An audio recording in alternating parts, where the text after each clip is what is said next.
Rikthimi i amerikanëve në mbështetje publike të rikonfirmuar për sa i përket SPAK-ut, i ka dhënë edhe një lloj rientuziazmi, mund ta quajmë edhe SPAK-ut vetë, sepse në momentin që u dha deklarata që këto forca mbështetëse do të pezullonin aktivitetin e tyre, dhe SPAK-u ra pak në qetësi.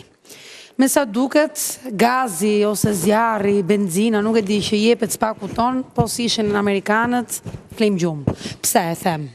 E them sepse kjo ristrukturim ka që shpejt, me obdatin që rikthehet, ambasada amerikane që e rikonfirmon fuqin, le të themi, e hegemonike të saj për sa i përket mbështetjes SPAK-ut, dhe takimet e njëpasnjshme, ku fokusi dakord është krimi zgjedhor, por i lidhur me organizatat kriminale.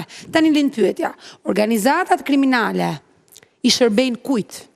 Dhe nëse i shërbejnë forcave politike që ka interesin më të madh për të marrë pushtetin, kushdo qoftë ajo, automatikisht do të thotë që kemi edhe elementet korruptive, kemi edhe elementet tenderuese, kemi edhe elementet të veprave penale të tjera që në këto momente krimi organizuar i ka nevojë të ketë nga ana e institucioneve që japin, sepse krimi organizuar ndryshe nuk ka interes të financojë asnjë lloj fushate të askujt, nëse nuk merr e para me SPAK-un në përkëmbë dhe këtë ristrukturim të tij nuk ka një garanci fillestare. Pse po ristrukturohet, të thej një fjalë shumë madhe për ristrukturimi i SPAK-ut. Mendoj që po. Sepse ardhja me frymën e re, dhe unë jam dakord me atë që thatë ju. Cila është fryma? Vetëm atë që thatë ju. Dhe jam dakord.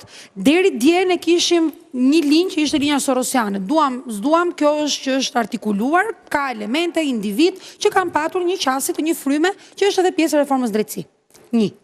Me ardhjen e një linje tjetër politike, që është më agresive, pavarësisht se profesionalizmi nuk ndryshon, aftësit janë ato, por linja dhe si thua mos pasja e disa barierave apo pritjes në kohë ndryshon në bazë të linjës politike.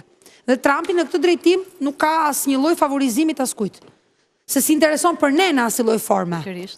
Dhe kjo sjell për SPAK-un ristrukturim për sa i përket mendësisë.